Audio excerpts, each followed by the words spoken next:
ओम शांति। आज 27 जुलाई 2024 बाबा के महावाक्य हैं, मीठे बच्चे, बाप समान रहम दिल और कल्याणकारी बनो। समझदार वह है जो खुद भी पुरुषार्थ करे और दूसरों को भी कराए। प्रश्न है, तुम बच्चे अपनी पढ़ाई से कौन सी चेकिंग कर सकते हो? तुम्हारा पुरुषार्थ क्या है? उत्तर है, पढ़ाई से तुम चेकिंग कर सकते हो कि हम उत्तम पाठ बजा रहे हैं या मध्यम या कनिष्ठ। सबसे उत्तम पाठ उनका कहेंगे जो दूसरों को भी उत्तम बनाते हैं, अर्थात सर्विस कर ब्राह्मणों की वृद्धि करते हैं। तुम्हारा पुरुषार्थ है पुरानी जुत्ती उतार नई जुत्ती लेने का। जब आत्मा पवित्र बने तब उसे नई पवित्र जुत्ती यानी शरीर मिले। ओम शांति। बच्चे दो तरफ से कमाई कर रहे हैं। एक तरफ है याद की यात्रा से कमाई और दूसरी तरफ है 84 के चक्र के ज्ञान का सिमरण करने से कमाई। इसको कहा जाता है डबल आमदनी और अज्ञान काल में होती है अल्पकाल क्षणभंगुर सिंगल आमदनी। यह तुम्हारे याद की यात्रा की आमदनी बहुत बड़ी है। आयु भी बड़ी हो जाती है, पवित्र भी बनते हो, सभी दुखों से छूट जाते हो। बहुत बड़ी आमदनी है। सतयुग में आयु भी बड़ी हो जाती है। दुख का नाम नहीं, क्योंकि वहां रावण राज्य ही नहीं। अज्ञान काल में पढ़ाई का अल्पकाल का सुख रहता है और दूसरा पढ़ाई का सुख शास्त्र पढ़ने वालों को मिलता है। उनसे फॉलोअर्स को कुछ फायदा नहीं। फॉलोअर्स तो हैं भी नहीं, क्योंकि वह तो न ड्रेस आदि बदलते न घर बार छोड़ते, तो फॉलोअर्स कैसे कह सकते? वहां तो शांति पवित्रता सब है। यहाँ अपवित्रता के कारण घर घर में कितनी अशांति होती है। तुमको मत मिलती है ईश्वर की। अभी तुम अपने बाप को याद करो, अपने को ईश्वरीय गवर्नमेंट समझो, परंतु तुम हो गुप्त। दिल में कितनी खुशी होनी चाहिए।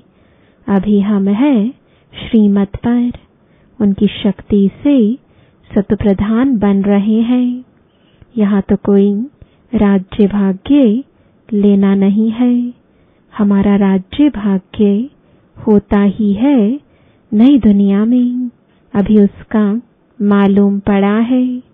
इन लक्ष्मी नारायण के 84 जन्मों की कहानी तुम बता सकते हो। भल कोई भी मनुष्य मात्र हो, कैसा भी कोई पढ़ाने वाला हो, परंतु एक भी ऐसे कह नहीं सकेंगे कि आओ तो हम इन्हों के 84 जन्म की कहानी बताएं। तुम्हारी बुद्धि में अब स्मृति रहती है, विचार सागर मंथन भी करते हो। अभी तुम हो ज्ञान सूर्यवंशी, फिर सतयुग में कहा जाएगा विष्णुवंशी। ज्ञान सूर्य प्रगटा अज्ञान अंधेर विनाश। इस समय तुम्हें ज्ञान मिल रहा है ना? ज्ञान से ही सद्गति होती है। आधा कल्प ज्ञान चलता है, फिर आधा कल्प अज्ञान हो जाता है। यह भी ड्रामा की नोंद है। तुम अभी समझदार बने हो। जितना जितना तुम समझदार बनते हो, औरों को भी आप समान बनाने का पुरुषार्थ करते हो। तुम्हारा बाप रहम दिल कल्याणकारी है, तो बच्चों को भी बनना है। बच्चे कल्याणकारी ना बने तो उनको क्या कहेंगे। गायन भी है ना, हिम्मते बच्चे मद दे बाप। यह भी जरूर चाहिए, नहीं तो वर्षा कैसे पाएंगे। सर्विस अनुसार तुम वर्षा पाते हो। ईश्वरीय मिशन होना, जैसे क्रिश्चियन मिशन, इस्लामी मिशन होती है, वह अपने धर्म को बढ़ाते हैं। तुम अपने ब्राह्मण धर्म और दैवी धर्म को बढ़ाते हो। ड्रामानुसार तुम बच्चे जरूर मददगार बनेंगे। कल्प पहले जो पाठ बजाया था वह जरूर बजाएंगे। तुम देख रहे हो हर एक अपना उत्तम, मध्यम, कनिष्ठ पाठ बजा रहे हैं। सबसे उत्तम पाठ वह बजाते हैं जो उत्तम बनाने वाला है। तो सभी को बाप का परिचय देना है और आदि मध्य अंत का राज समझाना है। ऋषि मुनि आदि भी नेति नेति कहते गए और फिर कह देते सर्वव्यापी है और कुछ नहीं जानते। ड्रामा अनुसार आत्मा की बुद्धि भी तमो प्रधान बन जाती है। शरीर की बुद्धि नहीं कहेंगे, आत्मा में ही मन बुद्धि है। यह अच्छी रीति समझकर और फिर बच्चों को चिंतन करना है, फिर समझाना होता है। वो लोग शास्त्र आदि सुनाने के लिए कितने दुकान निकाल बैठे हैं। तुम्हारी भी दुकान है। बड़े बड़े शहरों में बड़े दुकान चाहिए। बच्चे जो तीखे होते हैं उनके पास खजाना बहुत रहता है। इतना खजाना नहीं है तो कोई को दे भी नहीं सकते हैं। धारणा नंबरवार होती है। बच्चों को अच्छी रीति धारणा करनी है जो किसी को समझा सके। बात कोई बड़ी नहीं है, सेकंड की बात है। बाप से वर्षा लेना। तुम आत्माएं बाप को पहचान गए हो तो बेहद के मालिक हो गए। मालिक भी नंबरवार होते हैं। राजा भी मालिक तो प्रजा भी कहेगी हम भी मालिक हैं।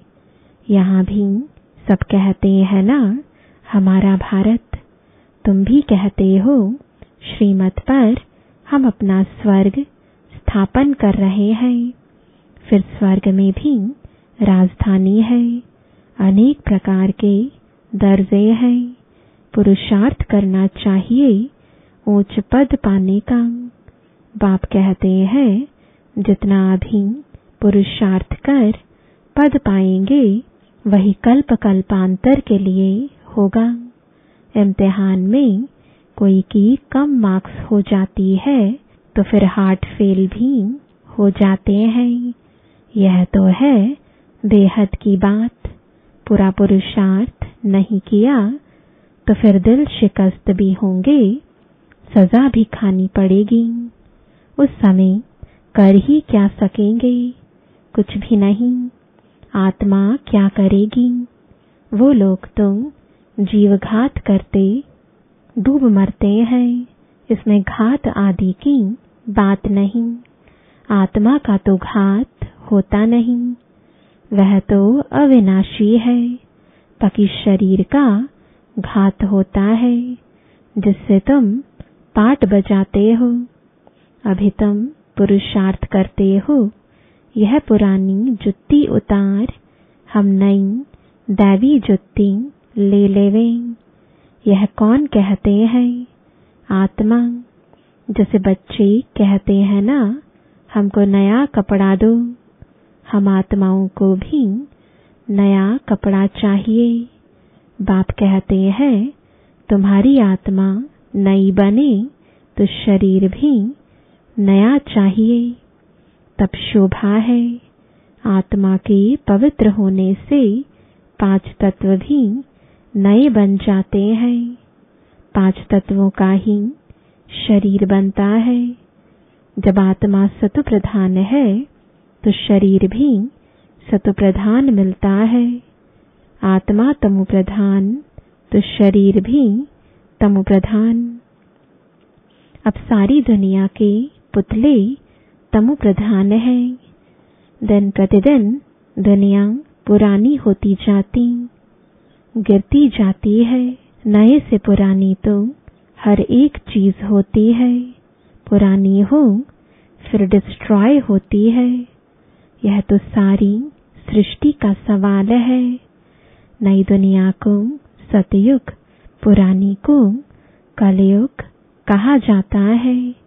बाकी इस संगम युग का तो किसको भी पता नहीं। तुम ही जानते हो यह पुरानी दुनिया बदलनी है। अब बेहद का बाप, जो बाप टीचर गुरु है, उनका फरमान है कि पावन बनो। काम जो महाशत्रु है उन पर जीत पहन जगत जीत बनो। जगत जीत अर्थात विष्णु वंशी बनो। बात एक ही है। इन अक्षरों का अर्थ तुम जानते हो। बच्चे जानते हैं हमको पढ़ाने वाला है बाप। पहले तो यह पक्का निश्चय चाहिए। बच्चा बड़ा होता है तो बाप को याद करना पड़े, फिर टीचर को, फिर गुरु को याद करना पड़े।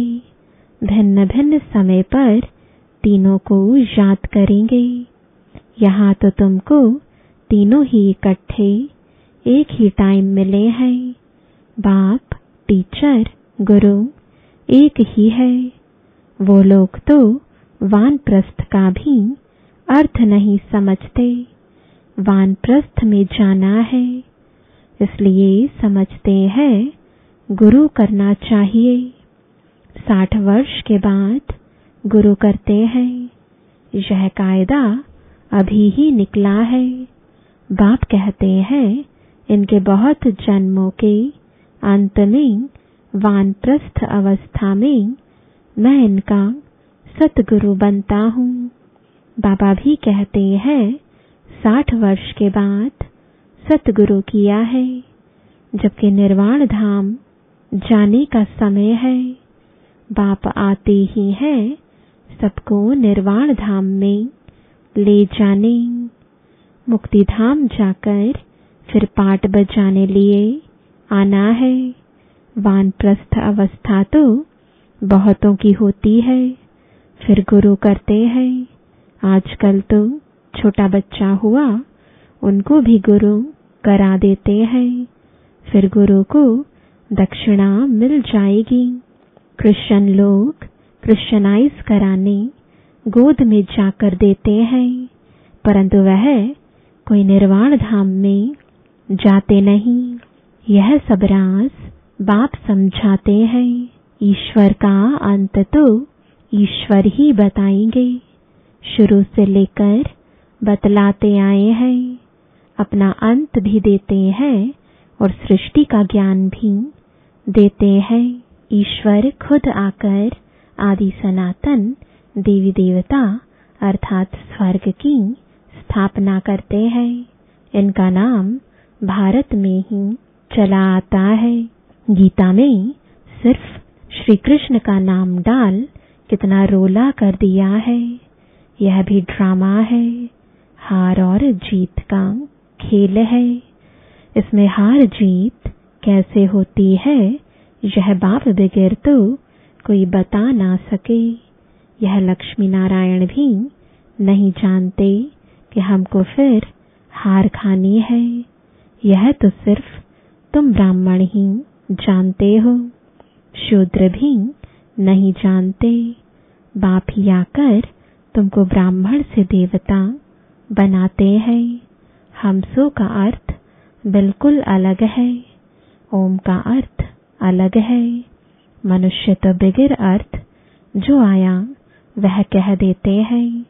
अभी तुम जानते हो कि कैसे नीचे गिरते हैं फिर चढ़ते हैं। यह ज्ञान अभी तुम बच्चों को मिलता है। ड्रामा अनुसार फिर कल्प बाद बाप ही आकर बताएंगे। जो भी धर्म स्थापक है वह आकर फिर अपना धर्म अपने समय पर स्थापन करेंगे। नंबरवार पुरुषार्थ अनुसार नहीं कहेंगे, नंबरवार समय अनुसार आकर अपना अपना धर्म स्थापन करते हैं। यह एक बाप ही समझाते हैं मैं कैसे ब्राह्मण फिर सूर्यवंशी चंद्रवंशी डिनाइस्टी स्थापन करता हूँ।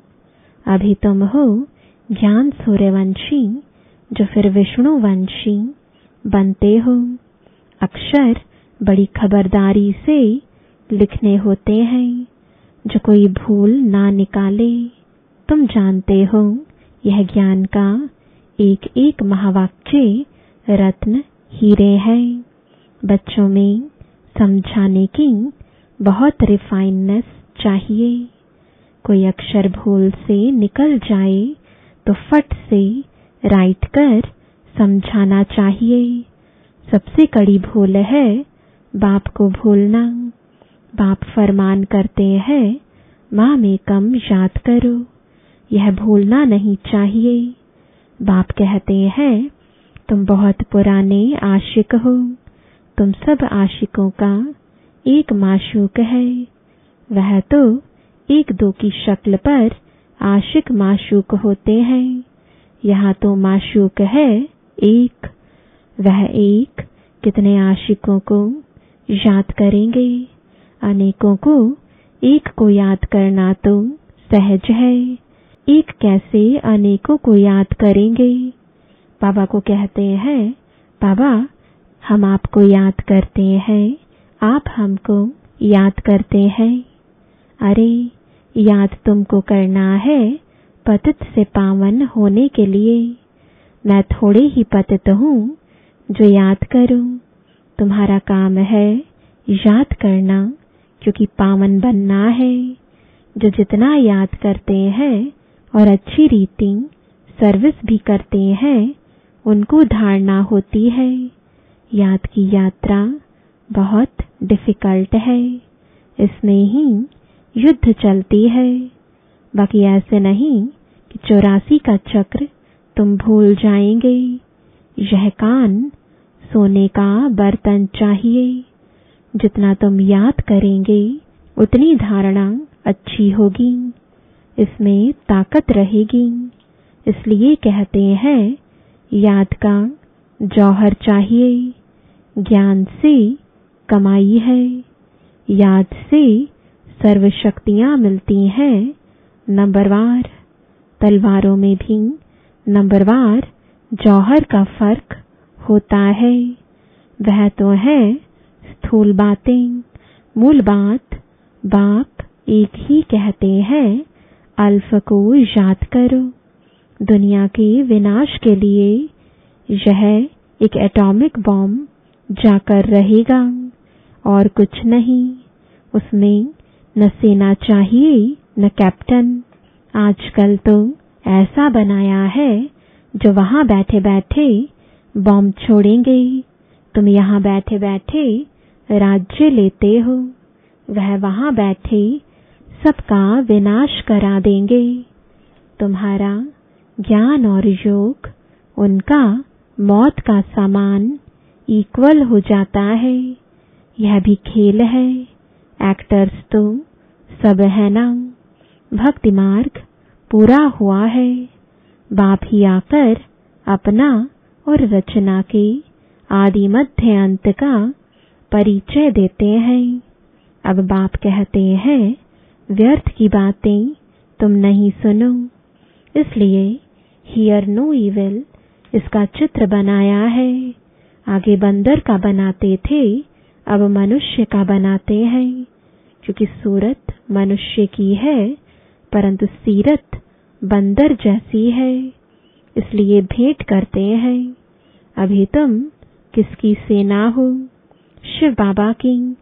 बंदर से तुमको मंदिर लायक बना रहे हैं। कहाँ की बात कहाँ ले गए हैं? बंदर कोई पुल आदि बांध सकता है क्या? यह सब है दंत कथाएं। कभी भी कोई पूछे शास्त्रों को तुम मानते हो? बोलो वाह, ऐसा कौन होगा जो शास्त्रों को नहीं मानेगा? हम सबसे जास्ती मानते हैं। तुम भी इतना नहीं पढ़ते हो जितना हम पढ़ते हैं। आधा कल्प हमने पढ़े हैं स्वर्ग में शास्त्र भक्ति की कोई चीज नहीं होती। कितना सहज बाप समझाते हैं, फिर भी आप समान बना नहीं सकते। बच्चों आदि के बंधन के कारण कहाँ निकल नहीं सकते। यह भी ड्रामा ही कहेंगे। बाप कहते हैं हफ्ता 15 दिन कोर्स ले, फिर आप समान बनाने लग जाना चाहिए। जो बड़े बड़े शहर हैं कैपिटल में घेराव डालना चाहिए, तो फिर उनका आवाज निकलेगा। बड़े आदमी बगैर कोई का आवाज निकल ना सके। जोर से घेराव डालो तो फिर बहुत आएंगे। बाप के डायरेक्शन मिलते हैं ना। अच्छा, मीठे मीठे सिकिलदे बच्चों प्रति माता पिता बाप दादा का याद प्यार और गुड मॉर्निंग। रूहानी बाप की रूहानी बच्चों को नमस्ते। रूहानी बच्चों की रूहानी बाप दादा को गुड मॉर्निंग और नमस्ते। धारणा के लिए मुख्य सार है, पहला, ज्ञान और योग से अपनी बुद्धि को रिफाइन बनाना है। बाप को भूलने की भूल कभी नहीं करनी है। आशिक बन माशूक को याद करना है। दूसरा, बंधन मुक्त बन आप समान बनाने की सेवा करनी है। ऊंच पद पाने का पुरुषार्थ करना है। पुरुषार्थ में कभी दिल शिकस्त नहीं बनना है। वरदान है 1 मिनट की एकाग्र स्थिति द्वारा शक्तिशाली अनुभव करने कराने वाले एकांतवासी भव। एकांतवासी बनना अर्थात कोई भी एक शक्तिशाली स्थिति में स्थित होना। चाहे बीज रूप स्थिति में स्थित हो जाओ, चाहे लाइट माइट हाउस की स्थिति में स्थित हो, विश्व को लाइट माइट दो। चाहे फरिश्तेपन की स्थिति द्वारा औरों को अव्यक्त स्थिति का अनुभव कराओ। 1 सेकंड व 1 मिनट भी अगर इस स्थिति में एकाग्र हो स्थित हो जाओ तो स्वयं को और अन्य आत्माओं को बहुत लाभ दे सकते हो। सिर्फ इसकी प्रैक्टिस चाहिए। स्लोगन है, ब्रह्मचारी वह है जिसके हर संकल्प, हर बोल में पवित्रता का वाइब्रेशन समाया हुआ है। ओम शांति।